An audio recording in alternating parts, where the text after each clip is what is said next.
दुरूद को अपना वजीफा बना लीजिए, दुरूद पढ़ने को अपनी जिंदगी में शामिल कीजिए। मुस्तफा जाने रहमत में कसरत के साथ दुरूद पढ़ा कीजिए। दुरूद के बारे में हमें मालूम नहीं है, दुरूद की फजीलतें शायद आपके सामने बयान न की गई हो। मैं एक बात आपके सामने बयान करता हूँ दुरूद मुस्तफा के हवाले से। अजीजान मिल्लत इस्लामिया, अपने आका पे कसरत के साथ दुरूद पढ़ा कीजिए। मछली का नाम आपने सुना है, मछली दरिया में रहा करती है, अल्लाह रब्बुल इज्जत ने उसे जुबान अता नहीं की है। हमारी तरह मछली बोल भी नहीं सकती है, या हमारी तरह उसके पास कान भी नहीं है, लेकिन जरा देखिए कि जिसने दुरूद से मोहब्बत की, अल्लाह रब्बुल इज्जत उसका मकाम कितना बढ़ा देता है। एक किश्ती पे सवार होकर के चंद आशिकाने मुस्तफा तशरीफ ले जा रहे थे, उन्हीं में एक ऐसा भी आशिक रसूल बैठा हुआ था जिसकी जिंदगी का अमल ये था कि कसरत के साथ मुस्तफा पे दुरूद पढ़ा करता था, कसरत के साथ मुस्तफा जाने रहमत पे दुरूद पढ़ा करता था। किश्ती पर बैठा है, बैठने के बाद उसने अपने आका पे दुरूद पढ़ना शुरू किया है। इसने जब दुरूद शुरू किया है, उधर से एक मछली के कानों तक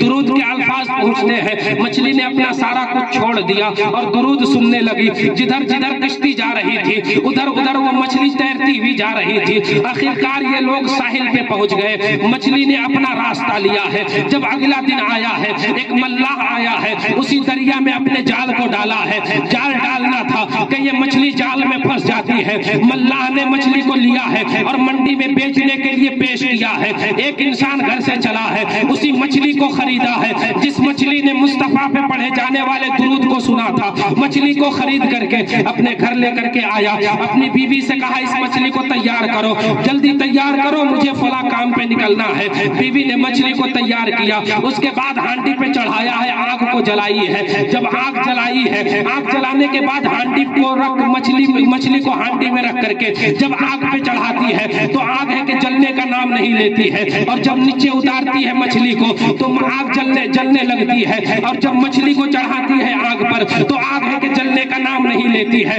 यही काम होता रहा। इधर से शौहर घर वापस आया, शौहर ने आकर के कहा कि क्या हुआ, तुमने मछली तैयार किया कि नहीं? बीवी ने अपने हाथ को जोड़े और हाथ जोड़ करके बीवी ने कहा था ऐ मेरे सरताज, आज तक जो भी आपने काम करने को दिया है उस काम को मैंने वक्त से पहले करके रखा है, लेकिन आज जो ये मछली आपने हमें ला करके दी है, ये मछली है कि जलने का नाम नहीं लेती है। जब इसे आग पे चढ़ाती हूँ तो आग बुझ जाती है, और जब मछली को नीचे उतारती हूँ तो आग जलने लगती है। ये मामला समझ में नहीं आ रहा है, आग आखिर मछली को जला क्यों नहीं रही है? तो हमें यहाँ से पैगाम मिलता है कि जिसने मुस्तफा जाने रहमत पे पढ़े जाने वाले दुरूद को अपने कानों से सिर्फ सुन लिया हो, अल्लाह रब्बुल इज्जत उसकी हिफाजत फरमाता है। उस मछली को दुनिया की आग जला नहीं सकती है। तो जिसने सुबह शाम अपने आका पे दुरूद पढ़े होंगे, मेरा ईमान कहता है कि वो दुनिया की आग से भी बचा लिया जाएगा, आखिरत की आग से भी बचा लिया जाएगा।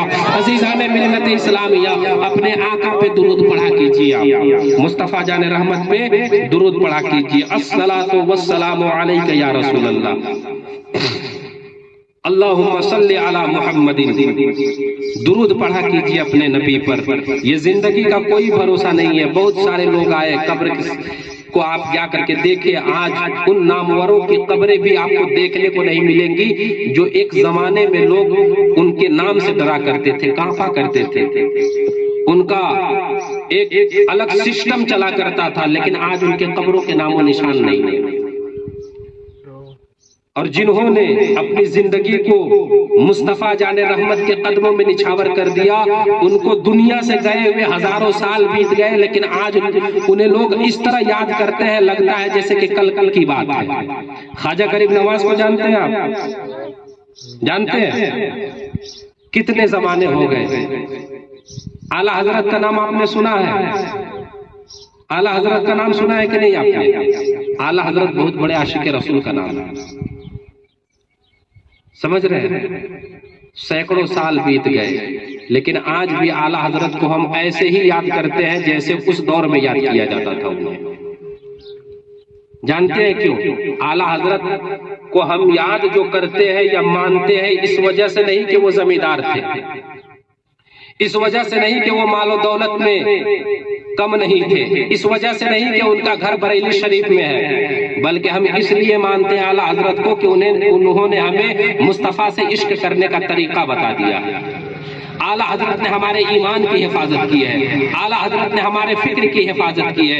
एक बात मैं बताऊं, आपके मोहल्ले में अक्सर ऐसा होता होगा, बहुत सारे लोग आते हैं लूटने बांटने वाले, आपके दरवाजे पे आकर के खड़े हो जाते हैं, और बहुत सारे लोग ऐसे भी होते हैं। आप अपने ईमान की हिफाजत कीजिएगा। इस बात को बताने का मकसद सिर्फ ये दरवाजे पे खड़े हो गए, आने के बाद कहा कि मुझे इतने पैसे दे वरना तेरे साथ फला जगह पे ऐसा हो जाएगा, तेरे साथ फला जगह पे एक्सीडेंट करा दिया जाएगा, तुम्हारे वक्त अच्छे नहीं है, अगर वक्त को अच्छा करना है तो इतने रकम दे, मैं तुम्हारा वक्त बदल करके रख दूंगा। इसी तरह एक आया आला हजरत के पास, और आने के बाद कहा अहमद रजा बाहर निकल जा। आला हजरत कुछ तसनीफी काम कर रहे थे, लिख रहे थे कोई किताब। आप आए बाहर निकल करके, आपने पूछा कि क्या हुआ। उस मांगने वाले ने कहा कि एक काम कर, मुझे इतने पैसे दे वरना तेरी हवेली का तख्ता पलट कर रख दूंगा। आला हजरत अलैहिर्रहमान ने जब ये जुमला सुना, आला हजरत को जलाल आ गया। आला हजरत ने कहा कि तुझे पैसे ही चाहिए तो अहमद रजा देने के लिए तैयार है, लेकिन तूने जो ये जुमला बोल दिया है, ये जुमला मेरे मुस्तफा की शरीयत के खिलाफ बोल दिया है, तुम अपने जुमले को वापस ले लो। वो भिखारी भी इस बात पे डट गया, उसने कहा कि नहीं, मुझे इतने पैसे दो वरना तेरी हवेली का तख्ता पलट कर रख दूंगा।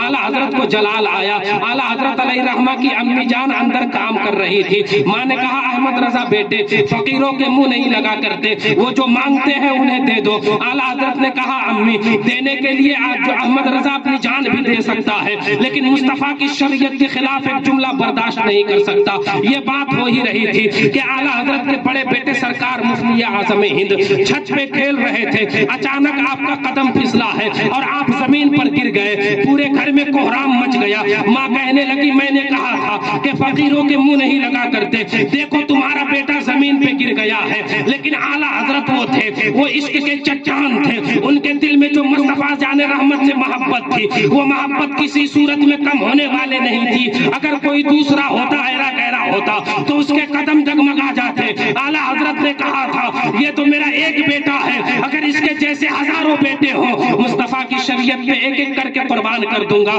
लेकिन मुस्तफा की शरीयत के खिलाफ मैं एक जुमला बर्दाश्त नहीं कर सकता हूँ। इतने में सरकार मुफ्ती आज़म हिंद उठ करके खड़े होते हैं और आकर के आला हजरत के कदमों से लिपटते हैं, और लिपट करके कहा था ऐ मेरे वालिद मोहतरम, आपने जो फैसला ले लिया है, आप अपने फैसले पे डटे रहिएगा, मुझे कुछ भी नहीं हुआ है। अब आला हजरत को जलाल आया। आला हजरत ने अपनी जूती निकाली है, और जूती निकालने के बाद आला हजरत ने उस भिखारी के आगे करके कहा था कि तू मेरी हवेली पलटने की बात करता है, अगर तेरे अंदर हिम्मत है तो अहमद रजा की जूती हिला करके देखा।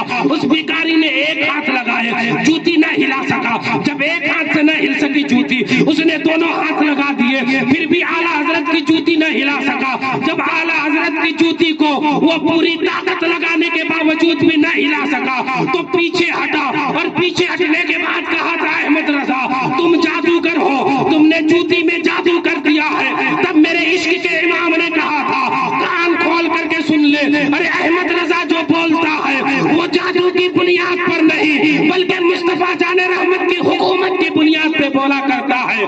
तो जो आला हजरत अलैहिर्रहमान ने हमारे ईमान की हिफाजत की है, डाल दी कल्ब में अज़मत मुस्तफा सैयदी आला हजरत पे लाखों सलाम। आला हजरत ने हमारे ईमान की हिफाजत की है, आला हजरत ने हमारे अकीदे की हिफाजत की है, हमारे फिक्र की हिफाजत की है कि कोई भी ऐरा गहरा आकर के हमारे ईमान के साथ खिलवाड़ नहीं कर सकता है। अजीजाने वकार, ये बातें जो आपके सामने बयान की गई है, अगर आपको इसमें से कुछ भी समझ में आया हो तो कोशिश कीजिएगा कि जिंदगी में इस पे अमल करना है।